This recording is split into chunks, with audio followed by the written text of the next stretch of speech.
All right, it is going for two, episode 138. Once again, we got Josh filling in for Shane. Steelers haven't even lost yet. He's just foreshadowing for what's going to happen tonight. Uh, No, oh, yeah, no, no. your Colts are picking up a game. Um, I might have had the worst weekend in sports history.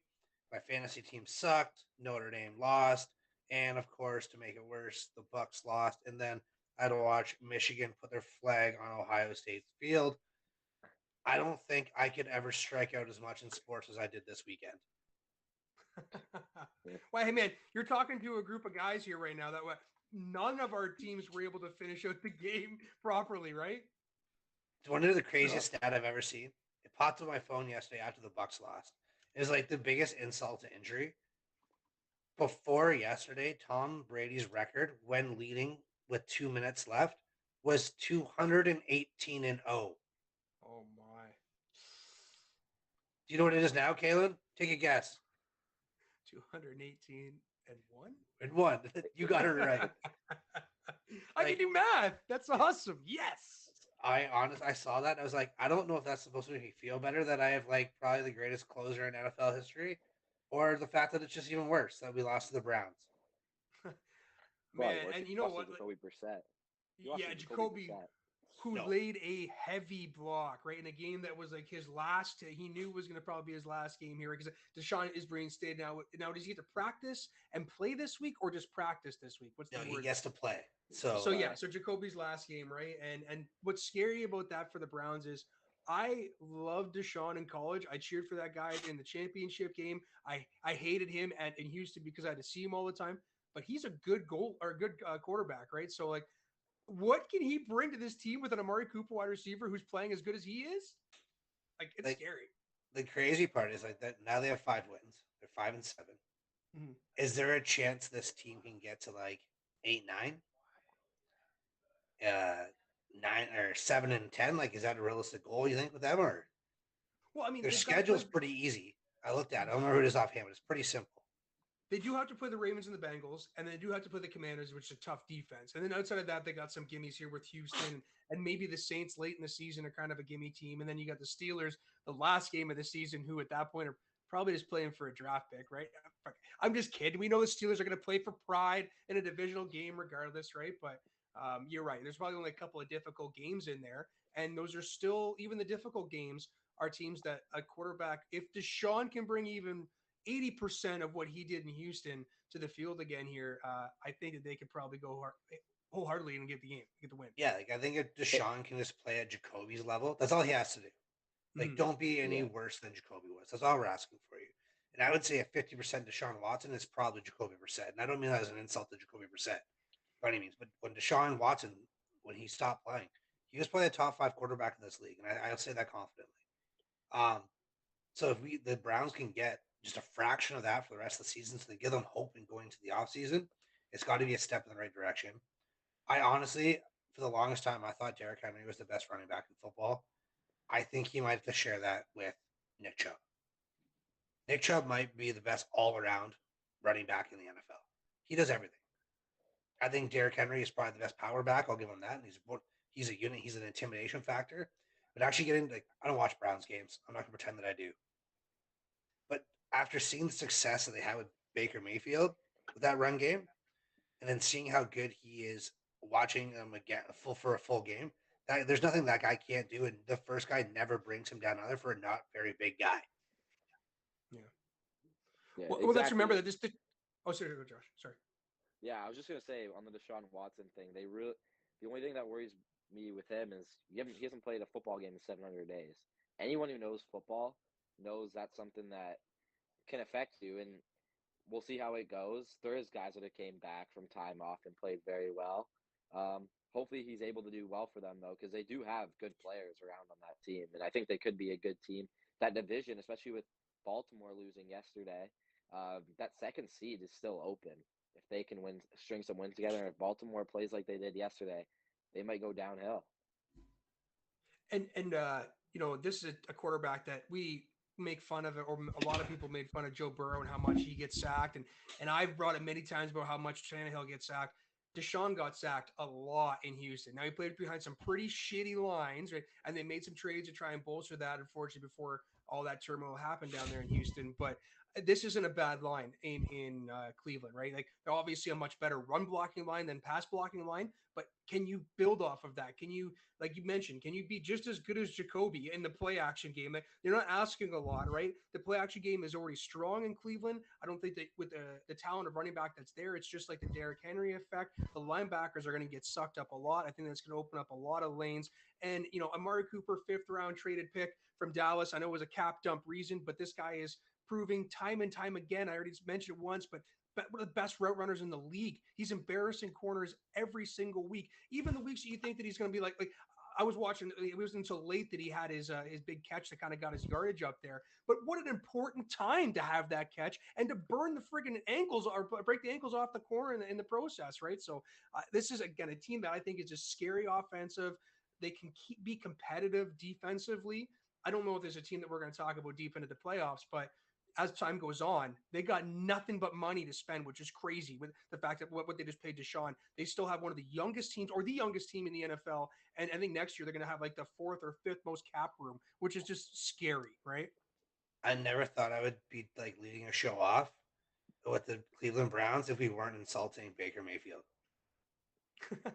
Like that's the only time I think the Browns have ever let off our show. But talking about quarterbacks, who it's a wild weekend, I would say is the best way to put it. The New York Jets started. What do we call it? Was it the White Lotus that we called him last year? Is that what that was? Yeah, Mike White, the White Lotus. You can't pronounce anybody's name, but you can remember a unique niche nickname like the White Lotus. It's hilarious, man. Chad. Yeah, CTE's real. Just know that there's certain things that stick. Yeah. I also said Mike White right, so give me that one. Yeah, you are. Yeah, you did. That guy came out and balled out, and I think the craziest thing about all of it was how the team rallied around him. I think it's a very bad look for Zach Wilson in that locker room, and maybe I'm overrating this, but those guys look generally excited that Mike White was on the field and playing well. Yeah. They saw in the post game conference the O line tight end came over jumping around with them. The guys in the locker room were cheering for him. The fans were chanting his name. What is like? First off, New York's a death shot to play for anybody. Like you do one thing wrong in New York, you're getting shipped out of town by the way that fan base. What does Zach Wilson have to do to even just get a glimmer of hope back in this locker room? Like Mike White could go and throw 4 interceptions next weekend. Like we have to all understand that because he's done it before. Like he is I would say backup quarterbacks are backup quarterbacks for a reason. But when you see one play really well and put the excitement the locker room had, I think that's the part that like is making me ask myself like, is this going to be Mike White's team going forward? Like we knew in Dallas, Cooper Rush was a band-aid. He played great football. He slung around. He did what he had to do. This isn't the Dallas Cowboys with Dak Prescott who can make a push for a Super Bowl. This is a team who's just trying to make the playoffs, and is Mike White that guy? I guess that's the question I'm asking. I don't know. That's a good question. Go ahead, Kalen. No, go ahead, mate. Go ahead. Yeah, it's a good question. The thing that scares me with the Jets and Mike White is that he was playing against a Bears team yesterday who actually doesn't have a bad defense. They're not terrible, but they were playing with Trevor Siemian as their quarterback. What's going to happen when you play quality competition, and especially division matchups against Miami, Buffalo, and New England in the coming weeks? That's something that you need to look at. And is Zach Wilson the guy? I don't know. I don't think so with how he's played another week, but we'll see what it takes for the Jets. I don't think they're even going to make a playoffs. I think they're kind of reached their potential for this season. They have great young players. They just really need to find that guy that they can call their QB because they have built around the QB very well. Now they just need one. It's a good thing I let you go, Josh, because you took it right out of me for me, man. Like they played. It was a perfect storm, I think, for Mike White. Right? They needed this change at quarterback, just some sort of spark, anything on offense. They have a defense that is in the very much bottom half as far as ability. You had a blown, the turf that I complain about all the time, and it's the slit turf that everybody has been complaining about most recently. Takes another victim in Eddie Jackson there, and that was a Garrett Wilson touchdown. They have basically zero depth as far as corners over there in Chicago. Mooney goes down, so they even have one less weapon on offense to use as well against a Jets defense that is in the top 10 already. Like they were already a really good defense, so they were able to kind of pick on that offense and kind of get some momentum that way as well. You're right. What's he going to be like when he plays real competition? Like Michael Carter went down yesterday, so they're not going to be able to necessarily maybe lean on that run game as much as they wanted to, or what their goal was. I mean, James Robinson was a healthy scratch, but I think that's because it's more of a draft pick compensation thing, right? Because he gets so many yards, I think like 260 yards, and they have to up it a little bit there. But I'm excited for the New York Jets. I have been kind of hyping them up a little bit, mainly because of their defense. I love Sauce Gardner, but what they showed yesterday on offense in a rainstorm, mind you, too. Yeah. Like these weren't just throws in dry weather, so that you got to give props where they're due. And Mike White was throwing some pretty sweet balls around in the rainstorm and being pretty effective while doing it. But I think I'm down to being a perfect storm. You look at the games that they lost in the last 4 weeks. They lost 2 to the Patriots, right? They beat the Bills. It was a divisional matchup, but 2 to the Patriots. Like I talked about coming into this before we started the show with you guys. The Patriots, my fantasy defense, they got me 2 points this week. The prior weeks of that was double digits. These are good This is a good defense that is able to take advantage of young quarterbacks, especially somebody like Zach Wilson, who's still kind of growing in his abilities. So I don't necessarily want to knock Zach. They averaged 1.8 or 2.8 inches per play in the second half last week, and obviously this week was much better. But let's see what happens as the season kind of treads on. And Mike White, but he balled out. Lots of got the nickname for a reason, right? Well, this is what happened last year. He came and had one huge game. He had the front page of the paper. Then he had an okay second game. Then he got knocked out against the Colts after a great drive. I'll give him that. Like he marched around the field, great drive, opening drive, scored a touchdown. Then he went out 3-4 picks and got benched. Yeah. So to me, it's like, are we just like setting the exact same story up all over again? Listen, if it wasn't for the way the locker room responded, I don't think I would be feeling these ways. That Mike White might have a chance to play here. I think this is more not that it's Mike White's job to lose, but Zach Wilson's come back and win his job. Like, I don't think Mike White's going to just hand it over to him now. Like, you're late in the season. You got a couple wins. If he gets another win or two, like they're not going to go turn back. So what does now Zach Wilson do to get his job back for next year? Or now or do you trade him high and try to get some draft capital? Because there's going to be a team that would take a chance on him, take a flyer. But I called it from before the draft started. I didn't think he was ready yet. I didn't think he was mature enough yet. I think it is showing. Not taking his own responsibility for his horrible football play is one of those looks. But yeah, no, I think there's so many things out there with the Jets right now, and how many getting the balls of guys like Elijah Moore, Garrett Wilson, getting those guys involved in the offense and not only depending on the run is what made that team exciting yesterday. Well, I think that my best comparison to Zach Wilson is he's just a little bit more mobile version of Josh Rosen, right? Just has a bullet for an arm. That's what people got hyped about him. And then he had that added mobility there. He was a goody two shoes coming out of college, so they didn't have to worry about him being in the New York media either. But, you mentioned another player there, and there's another redemption story that happened in this game, or that, redemption story that did happen. And that's Elijah Moore, right? Like he got his touchdown. You certainly saw the way that he reacted after he got it, jumping up and giving to the fans like he's back. Like, this is a wide receiver that played very well in his rookie year, which a lot of people thought was going to have 1,000+ yard season this year in that style offense with the rocket arm that Zach Wilson had. Of course, he had it. We saw what the issues were with him and the coach and him getting benched and not playing. But I think, again, in a shitty, rainy weather game at home, getting that touchdown, almost 64 yards, it's a pretty damn good game. I think this is something they can certainly start to build off of as well. And talking about the future, they got a good trio of wide receivers there with Corey Davis as well, and Conklin played really well yesterday too, the tight end. So this is a team that can start to really begin to start going. You know what I mean? Build on that defense. It's in the top 5. It's crazy. Well, their front four plays amazing, and they don't have the biggest names on the front four. I mean, Jermaine Johnson was a draft pick in the first round this year. He is a really good player, but and then Quinn Williams as well. They got a great front four, and they've been building the secondary. This team could be dangerous if they get a QB. Let's call space spade. If they get a good QB, they have the running backs with Carter, and then I mean Robinson. I'm pretty sure is on his last year of his contract deal, and they won't bring him back because of Brees Hall. They could be dangerous moving forward. That's very scary. Yeah.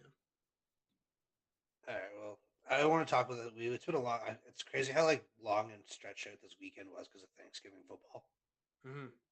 I think this weekend might have been one of the better Thanksgivings from top to bottom in football games. Like that Lions game was good.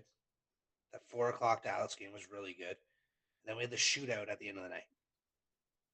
As football fans, like I don't think we could have asked more for a Thanksgiving Thursday, because usually, like for a long time, like the Lions have sucked.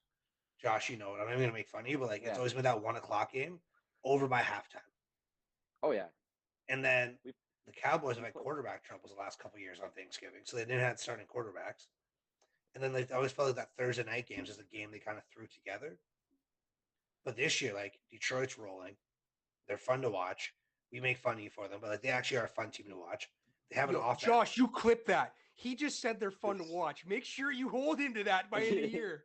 Oh no, I don't mind watching the Lions. They can't stop anybody, but like they're fun to watch.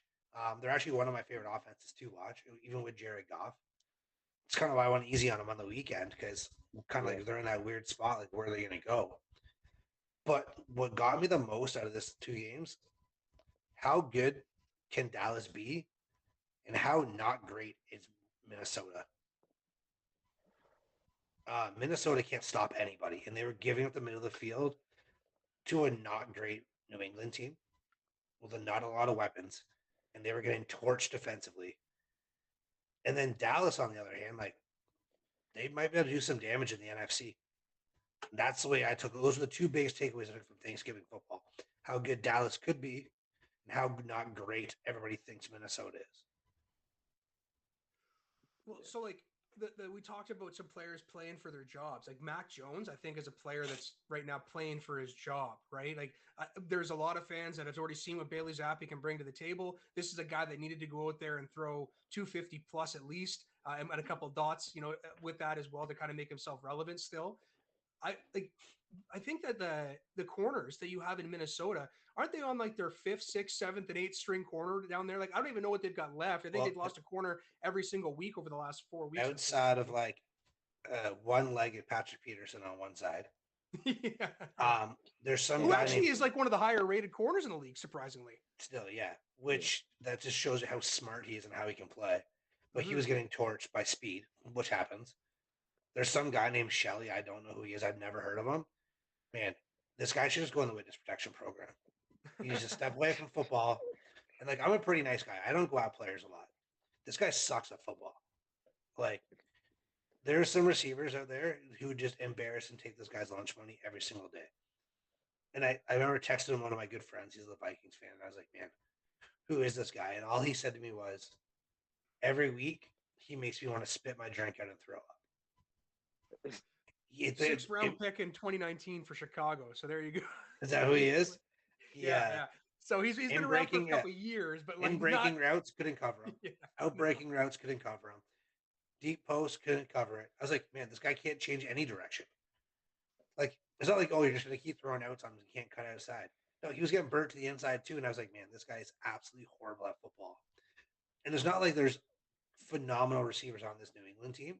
And all I kept thinking was, what's going to happen in the playoffs when you got to play San Francisco? They got good receivers.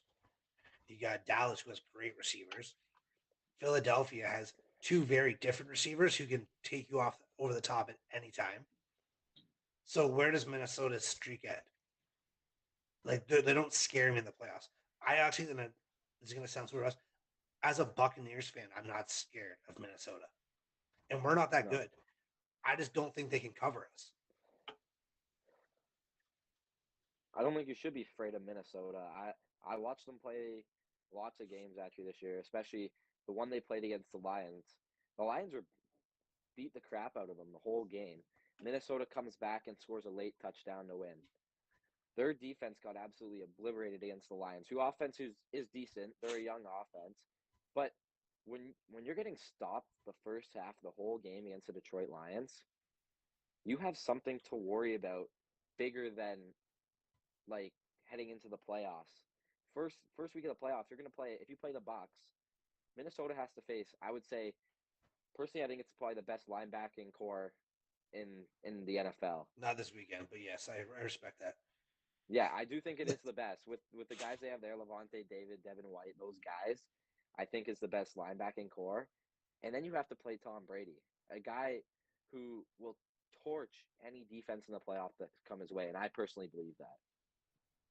Also, I don't think he So can cover Minnesota Mike better Evans and field. Chris Godwin. Like Chris Godwin is finally getting his knee back, and he showed it yesterday how good he can be. And like, it unfortunately sucked me having Mike Evans on my fantasy team. That did not help me out. But Chris Godwin and Tom Brady finally clicked yesterday, and going down the stretch, whether it gets a bad defense, like those guys are going to do their thing. And then Dallas, on the other hand, like they almost look unstoppable in the NFC. Like Zeke is pounding the ball. Like everybody rips about how non-valuable Zeke is.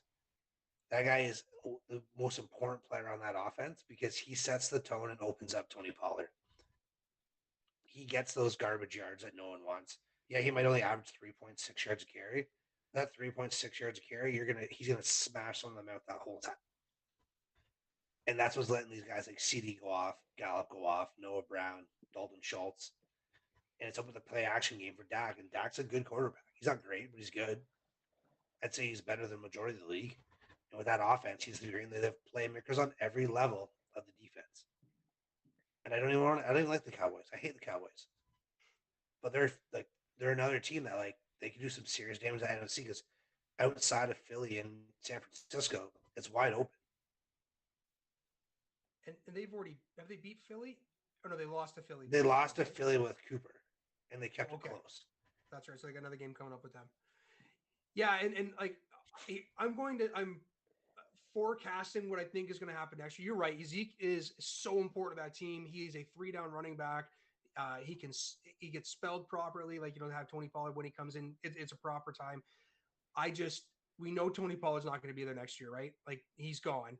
Yes, I think that when we have to go see Zeke do 230 plus carries in a season or be in for 400 snaps, I don't think that he's going to be nearly as valuable as he is right now. Unfortunately, the spelling ability that he has with Tony coming in, you mentioned he had 5.8 yards per carry actually in that game just past. Tony was one with the 3.3, which has usually been flipped, but this weekend, having him back after a couple of weeks of a sprained MCL, showing how important he is on those third downs to be able to have the pass blocking that he brings to the table. He's definitely the best pass blocking running back in the NFL. I don't think anybody can really argue that. I mean, that's kind of what he's known for. And it might be the only reason that he's still on the squad at this point with the money that he's making, right? But they're a team that they're get to the quarterback fast. They have great secondary. Trayvon Diggs isn't being as guessing in nature as he was last season. He's more covering the player, and they're not going down to man coverage either. Like they've been playing a hell of a lot of zone this year compared to what they were playing last year. And I think that it's kind of like forcing the kid to do his job. You know what I mean? Like we know you're good. We know you can stick your body on a body, but like we're going to force you to look at the quarterback now rather than try to trail. Right. So yeah, in the NFC, I still think that after, and we'll get to that game, of course, in a little bit, but that Philly after what Jalen put down, I just don't know if that defense can still keep up with that offense, bro. It's crazy. Yeah, and I said, I think there's a drop off. Like I think it goes Philly, San Francisco. Then I think you sit for a second, and then it's Dallas. But those have to be the three best teams now, and those are only three I think that worry me in the NFC. Yeah. Like the only thing about like Cousins is that he's just so known to like with Minnesota because he's been so behind in games. Like he can always, he doesn't have the the heart racing anymore. It's just he's known to just regular do it. Always have to come from behind. So if he's always to come back from one score, I mean, I guess the ability is there, right? I think it's one of those things like you also don't expect Kirk Cousins to do anything special. Like he's just he's just kind of always there. He's like that little brother that you just don't want around. We're like, Mom said we have to take him. But yeah, like he's hung out in the league this long, and he's been really good at what he does. and he just doesn't do it sexy. Except like now they're like you're showing him one of the chains and the grills, and he's having fun with it. But at the end of the day, he's still a nerd. He's still Kirk Cousins. You know what you're gonna get out of him, and But you it's know what the just like knock's always going to be, though, right, Chad? He's been good, but the knock is always going to be, yeah, but he had Thielen, Diggs, and JJ. Like when you have 100%. that in the last like 6 years, bro, like I think you could be a great quarterback in the NFL, man. I can at least, well, I don't say great, but it's like I can get might get a touchdown. Yeah. But yeah, no, I am gonna leave the NFL for a second. I'm gonna talk some college football. Dude, you think I was just gonna get up like you just put me in the NFL, I just walked away. Yeah. I actually want to ask you a question because, and I'm not being a dick about it. Oh God. Two things happened this weekend. Number one, Oregon State fans rushed the field, and a civilian got hit. Number two, a couple weeks ago, you said that guy in Michigan had no right to get hit by a bunch of players in Michigan State. Yeah. This week they went and threw their flag on the field. Mm-hmm. Now, I'm not playing devil's advocate because hey, I said I'd run the score up on anybody. I have no problem doing that. I actually don't respect the thing at center field. You've heard me go on my rants about logos. Yeah. Oh, yeah. I said I have more of an issue though that Ohio State players did nothing about it. And I'm questioning them and their loyalty to the Ohio State University that you let someone go and do that. Now, is this because of the situation that happened at Michigan State? Fuck yeah. Is that what this is? Because Hell yeah. also, number two, if I'm Ryan Day, I'm sending 100 players out for the opening kickoff next year in the Big House. I'm sending the whole squad out for that coin toss. So those are my two like real questions. Like, do you think the Michigan State thing stopped anything that could have happened at Ohio State and Michigan? And how do you feel about these fans on the fields? Because to me, that fan deserved to get hit. So, touching base on the Michigan State thing, I think that the flag, I've mentioned in the past, I had no problem with Titans when they stomped on logos, and the Ravens have stomped on our logos and all that jazz. You leave it on the field. I think when you get to the tunnels, I think at that point the game is over. You walk away from it, like you go your separate ways. What now? I think yes, the Michigan State issue is probably what definitely kept some kids back. But I also think that we are a couple of weeks away from the season being completely over. I mean, they've only got like a few practices left and then your bowl games and shit. And then you're talking about Senior Bowl and shit. Whereas if the Michigan State thing happened a few weeks ago, there is still a lot of weeks for it to blow over. You know what I mean? If this is the last memory you have before your bowl game or whatever, non pro playoff bowl game that you're going to get, if this is the last memory that you're going to have on that team, or the team is going to have of you, or the scouts are going to have of you, maybe you keep back a little bit, right? You've already lost. I mean, this is the thing, right? If you don't want them stomping on your logo at home, beat them. You had the opportunity and you couldn't do it, unfortunately. And your secondary, which is supposed to be your bee's knees on defense, unfortunately gave it up to your arch rival, right? So I think that, you got to take your crow and eat it. And unfortunately, that sometimes means your arch rival planting their flag on your center field when you lose to them. And not just a small loss. We're talking nearly double in score, right? Whether or not you agree with it happening, because either way, everyone in here has played sports before. We know how heated sports can get and those sorts of things. You have to think too, not one reason you didn't mention, Kalen, is there's lots of players on these NIL deals or looking to get NIL deals. It doesn't look very good if you were to go do something. Companies aren't going to want to pay you. If your name's in the news for being just a guy that wants to cause trouble or fight and those sorts of things, they won't give you money.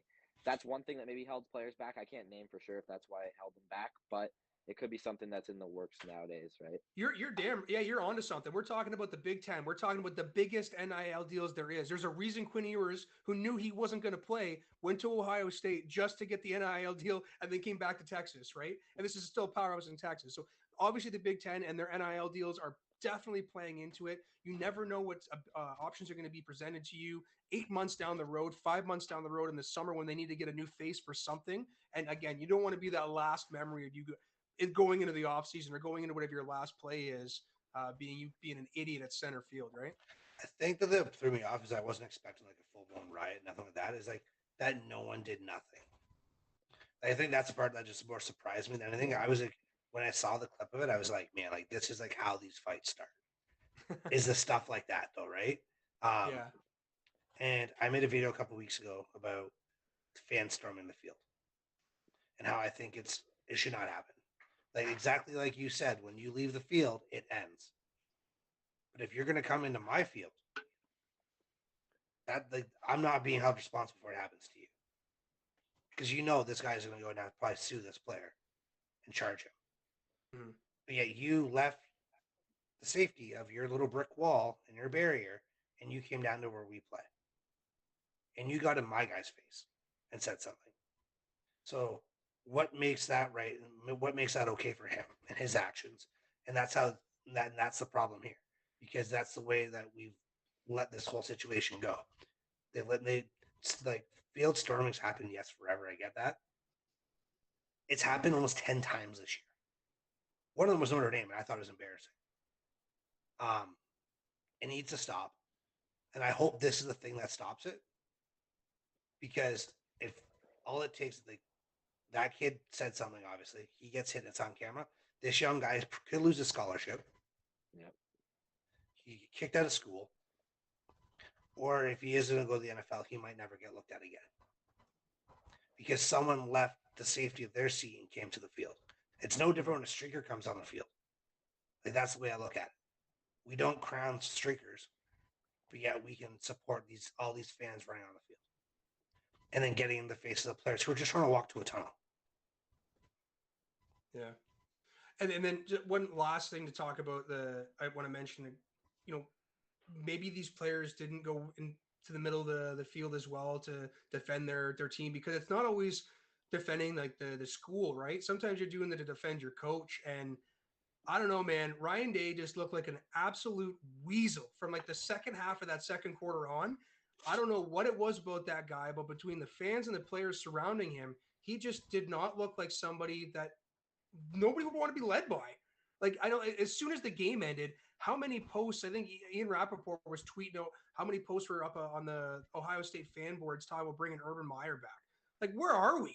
We're bringing Urban back? Really? Come on, guys. Like, this is how quickly things can unravel there.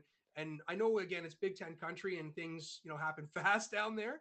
But maybe the players, again, just did not want to defend that coach. Maybe he hasn't earned that respect. Maybe he's a pussy. And that's what it comes down maybe. to. I have no idea. Like I don't his know. offense right? sure looked like it. As I'm not a huge Ohio State fan. I know the rivalry, but maybe they don't play that Smash Mouth. He's not that Smash Mouth guy. Maybe he is soft. I have no idea. But I said, like, all I know next year at the Big House, I personally sending out my whole team. And I'd be like, that's how it is. Because you've beat me once in the last 12 years. And that was your actions? Okay. Like, that's the stuff you don't forget, right? Like, I'm actually glad there wasn't a fight about it, as I was more shocked that there wasn't. Yeah. But I'm glad there wasn't, because I wouldn't want to see kids throw away their future for everything. Like, without taking a shot at Michigan State, probably those guys weren't going anywhere. Everybody at OSU could probably get an NFL, CFL, or European Football League tryout if they wanted to. Like that's the realistic look at it, right? There's a big difference between Ohio State and Michigan State football. Yeah. Absolutely. All right, that's my TED talk. Anybody else want to go ahead now? I just want to get all sentimental on this for these college kids. So what's the next game that you want to talk about? What was there? Did you happen to watch any other games over the weekend, Chad? Any highlights? Yeah, I watched my boy Trevor Lawrence. Oh fuck! I was really wondering if you were going to bring this golden boy up. Oh my god! So what happened with Trevor Lawrence? What did you like that you saw? He managed everything. Yeah, well, obviously everything. I honestly think if he wasn't in Jacksonville, you'd like him so much more. I do agree with the whole, like, you don't like the fact he's called a generational talent. It's not fair to anybody. That wasn't his fault, though. And no one deserved to play for Urban Meyer. No one deserved that. The growth that he's making week in and week out, and yes, it's a simplified offense. I will give it that. But every offense for a young quarterback is simplified. I'm more excited about the fact that when the game was on the line, the way he stood there and made plays. And yes, they beat Baltimore. That was a big win for them. And it was at home. That's even the bigger part. He made throws to both sides of the field. outbreaking routes that are not easy to make, put a perfectly placed ball for Zay Jones in the corner of the end zone. And I think, I'm not saying that he's going to be great by any means, but the way he played in that fourth quarter was what he needs to do consistently to show up and say, like, this is actually who I am. His growth from year 1 to year 2 is significant. And now he needs to make year 3 significantly better than year 2. I think that was my takeaway more than anything. He needs to stay on this course, and he can't do the things that he does. When he makes mistakes, he makes big mistakes. Now, can we limit the big mistakes? Yeah. Well, this was the first game that I'll give your golden boy some props because homeboy had to open up the playbook a little bit because ATN went down pretty early in the game. Yeah, I know. I guess lost he's my fantasy okay. game.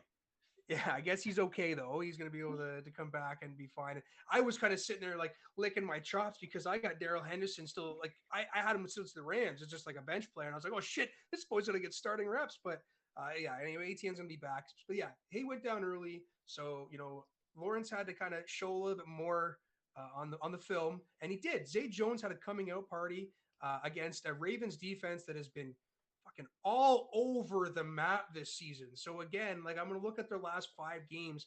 They got a couple of W's there, one of them being against the Raiders. I'm not willing to sit over here and dance for Trevor yet. That's all it is. Like again, they built a pretty big offense around this kid. They drafted around him. They set the tone for the wide receiver market with Christian Kirk in the offseason. And we're talking again about a team that has spent the most money collectively over the last 5 years, and only 1 year where they not outpaced in free agency. So sometimes at some point it's got to hit, right? It's got to hit at some point, Chad. Come on.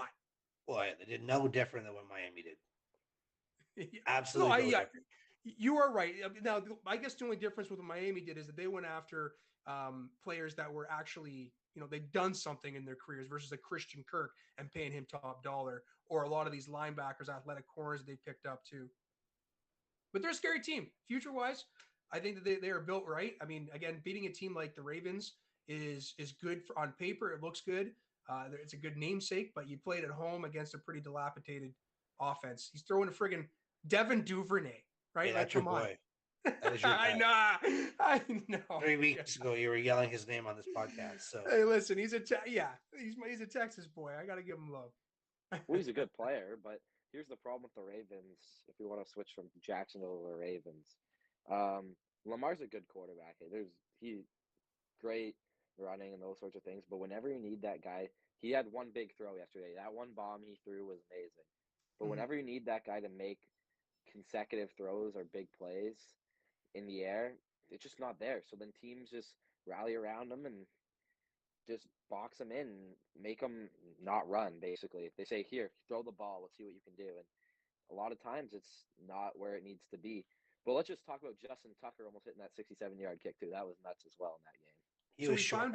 We somehow found out, out of all of this, you're praising him. We found out that Tucker's human, right? Because everybody else probably was taking bets at the bar with their friends. I'm betting he's going to hit this. He's going to hit this. I probably would have taken that bet, and I'm not even a betting guy. So did you hear the sound of when he hit the ball though? You hear the sound of it? It sounded like it was gonna. It looked straight. And it looked like it was gonna go in, and then it just all of a sudden. It was a Florida air got him.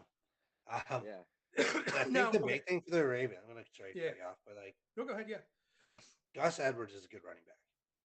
He doesn't do the things that Kenyon Drake does, and they played really well when Kenyon Drake was getting first team reps. Also, Kenyon Drake can catch the football really well. I don't understand why you've left him and you leave him on the bench now, because to me it's shown that Gus Edwards, yes, he can pound the ball great, but if you're not changing the pace and using a running back to throw the football to, with a quarterback that does not like to throw the ball down the field a lot, having a receiving running back makes his job significantly easier. It also keeps linebackers home so that he can run if he needs to. So it's just personnel use. Once again, he's a hard boss, he's a loser, so I'll just say that. But he's not managing his roster properly. And I think it's going to make Lamar leave. There's too much pressure on Lamar Jackson to be great when you're putting, like you said, Miami put pieces around Tua. The Jags put pieces around Trevor Lawrence, another young quarterback. The Buccaneers went pieces around Tom Brady, the greatest quarterback of all time. They went and said, "What do you need?" The Ravens have not done that with Lamar Jackson. So, like, at what point is why would he stay? I think that's what I'm taking away from watching them lose these games. Well, I mean, they did get. I still do like Bateman. I still think that Bateman can be a good wide receiver. He hasn't played, unfortunately. And then like, I I harp and moan and people and well for weeks up for the last few weeks they've been making fun of the Titans wide receiving core. Again, I have to come back to like who the hell is he throwing to? You want to, and I know that you just went on a bit of a rant there about Gus Edwards being good and doing the things that just unfortunately aren't good for the Ravens. I still don't even think Gus Edwards is that good of a running back. Like, let's look down the list. We got Kenyon Drake, who got cut from a couple of teams in the last 3 years. I still love Kenyon Drake. I think he brings a great element to the team as far as a 3-down running back, but he's still not like the running back. You know what I mean? Like, what is he going to bring to the table? Gus Edwards being the same thing. Mark Andrews is like your number one receiver, your best receiver. Even when anybody's healthy, even with Bateman starting, he would still be your number one receiving threat there. And that's just not good enough, unfortunately. Like that guy, his stats are basically based on volume. I mean, he certainly is. I take that back. He's a good tight end, but he gets pounded the ball too. Like he gets fed it a lot by Lamar Jackson, but he has zero around him. He's got a good offensive line and absolutely nothing as far as weapons go. You've got a defense that, again, have been beat up and unfortunately faltered. I feel like there's 7 wins. Like 4 of those 7 have got to be because of Lamar, right? Like I at this point, what I'm basically saying is I harp on Lamar for the last few years not being the quarterback. I think this guy, if he can string this team to 4 fucking wins so far, even on his own, I think he is the quarterback. And regardless of the tirade that he went on Twitter last night against the fan, I don't know if you saw that or not, but I think he does deserve the money. I think the fan that's going at him talking about 230 guaranteed and how he didn't deserve it, I think he does. Did somebody like that's what I'm saying? He's going to leave. He has every right to leave. And Yeah. I hope this fan base has to realize what you just lost. Mm-hmm. Because you guys did nothing to keep him here. You didn't offer him money, and you didn't bring him pieces. So if you're not going to do one of those 2 things, what quarterback is going to stay? And this, I don't know if this is or not, because of course there's been some free agency signings, but like this might be the biggest decision of that new GM's shtick. Like he had his big draft, his first draft, right? Since he took over for Ozzy, but this is like the biggest contract negotiation, of course, that I think that he's ever had to deal with. And 100%. this is, Ozzy was there for how many years? Like 20 plus or something like that. And Ozzy hit all the time.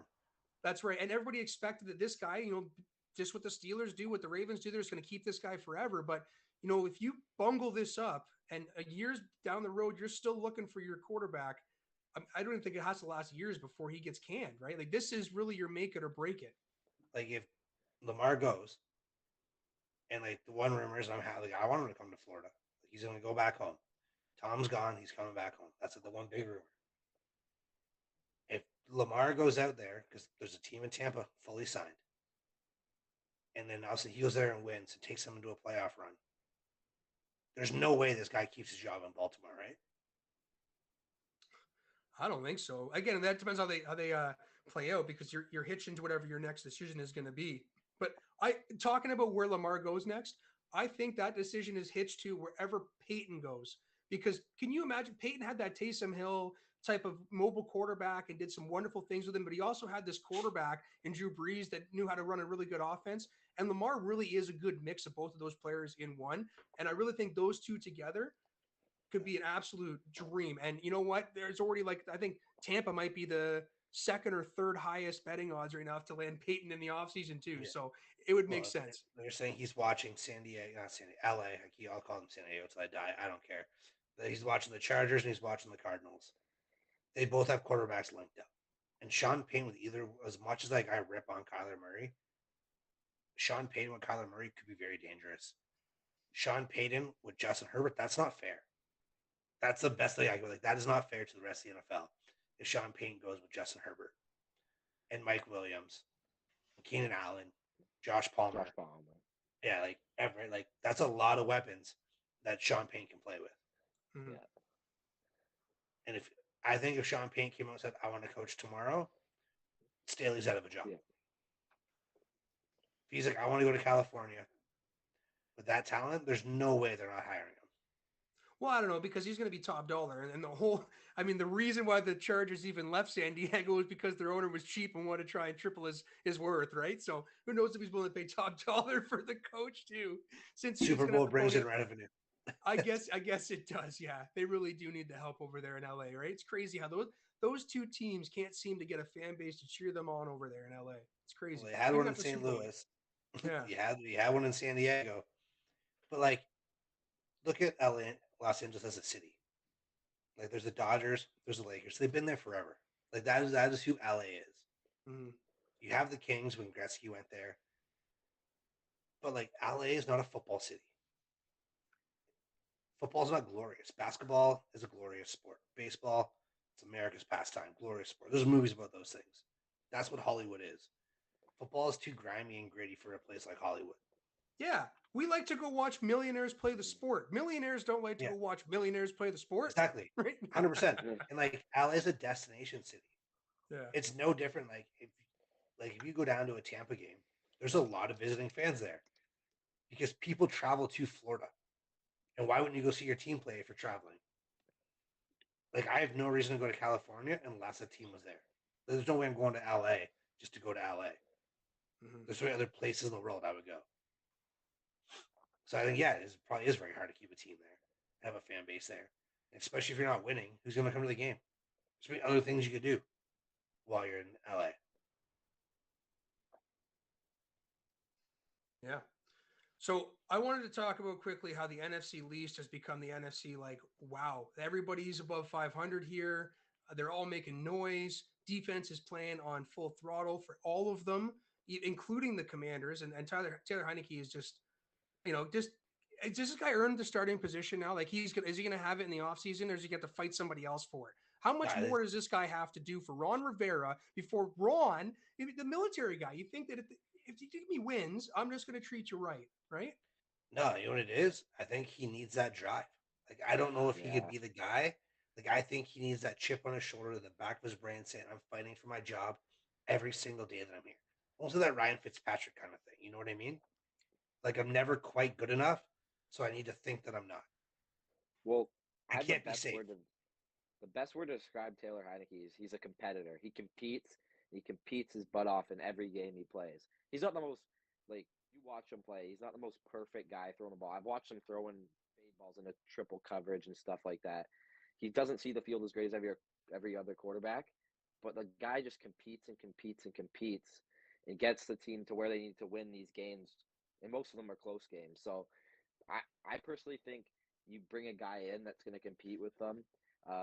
Even if they draft QB, but they did draft Sam Howell, so maybe that's the guy that they say competes with them. But who knows? That guy looks like Baker Mayfield, so it's not looking too good. Yeah, I think it's safe to say that Carson Wentz is out of football. Out of football altogether, right? He doesn't even get a chance again. He's been banged up so many times, and at the contract you'd have to bring him in at, unless he willingly takes the veteran minimum. Who would take that contract on for a quarterback who's not going to play? Yeah. And even when he has played the last few years, he's not been great. No. Well, actually, you know what? Last year, he really wasn't that bad. It was just unfortunately that everybody's going to remember his interception at the end of the season that knocked them out of the playoffs and losing to the Jaguars, right? Like, that was just horrible, unfortunately. But stat-wise, on paper, if I was to put his numbers on paper, most people would be like, that's a good-looking year, right? He went quarterback A, quarterback B. Yeah, a lot of people are going to take him probably. That's right. Now, you mentioned about a player in Washington playing for, his job every single year. I wish they were able to make the owner in Washington do that, because that statue, I guess they wanted to try and call it the mannequin for the Sean Taylor, absolutely disgusting. How much of a letdown? The most disrespectful thing I've ever seen. Unbelievable. I mean, Pat Tillman, I saw the comparison of Pat Tillman's statue compared to Sean Taylor. It doesn't take that much effort to do, just to make something that looks 3/4 wise that you like the kid at least, right? So far, you've had Pat Mahomes' brother dance on his number. You didn't protect that. You had the whole rundown about the whole year when they finally retired his number. The drive-in had like 3 posters for him, so nothing actually for the fans. And then you had this, which is just his jersey with the old name on it on a wire statue. Come on, do you know what it looks like? Here. It looks like when you go to the Hall of Fame for like the rotating exhibits. Seriously, Like that's what it looks like. when the glass when the cape or the carpet dropped or whatever you want to call Yeah. it, and I saw the glass. Initially, I thought it was going to be a hologram, and I was like, "Oh, this is going to be kind of neat, some sort of weird NFT of some kind, right?" And then I was like, "Oh, like how can this be real?" And everybody in the front row, man, everybody's reaction, looking at, is this it? This is all you can give us, really? Right? It's just another slap in the face of Sean Taylor's legacy there. I really hope that when they force Dan Snyder to sell that team, whoever takes it over redoes whatever he has done for Sean Taylor because the man deserves it. His family deserves it. Like Yeah. they've been dragged through the mud 3 times this year because of this. Yeah. Like this guy got murdered in a burglary of his home. And yeah, and this is how you're gonna treat him. It wasn't like he did anything wrong. He didn't break the law, never got in trouble, and was like one of the faces of your franchise when he was there. And that's how you treat him. Like he could have been a Hall of Famer if he ended up playing his whole life. But like that being said, like Brian Mitchell was a Redskin forever. Gerald Green was a Redskin forever. Now a Commander will say. But like you don't even hear about those guys ever going back. No one respects that franchise anymore and aren't proud of who they play for. Like the Hogs in the '80s, they have a couple of years where they had their anniversaries. They came out and they did their things. But outside of that, that is it. Like you should be a storied franchise. You're one of the oldest franchises in football. And like I can't believe we can use the Steelers as my reference here. But the way they treat their old generations, like that's how you'd expect Washington to treat their team. And they do everything except that. They do the complete opposite. Now, is it bad enough though that I still don't know with the rumors that are floating around that it could be Bezos buying the team? I don't even know if I like that. I don't even know want Bezos in there, right? Just another billionaire just taking control of the team. He's gonna be like Kroenke. I don't know if that's how you say his name, but the Rams owner who's just willing to throw money and draft picks at every single person. They're gonna have the craziest friggin' stadium when they build it. You know it too. That it's gonna be floating. It's floating. Well, you're the richest man in the world. I feel like DC's a no-fly zone, so that might not happen. Yeah, they can have floating stadiums. Yeah, the UFO one, right? Yeah. All right, guys. Everything else, we're gonna get out of here though. Look at this game coming up tonight. Anything to go before we go? I mean, I'm cheering for Shane's team obviously because I need the Colts to lose here. They got a depleted defense, so I'm really hoping. We were talking earlier about quarterbacks showing up against bad defenses. I hope this is the time that we get to see Kenny Pickett show up against a depleted defense, and hopefully maybe Najee Harris gets his head out of his ass and we can see him run through a hole. All I'm saying is hammer the under. It's 39 and a half. Take that under all day long. This is going to be the ugliest football game we've seen this year. Oh, hey, listen, there was a 44-something Titans game. I don't know.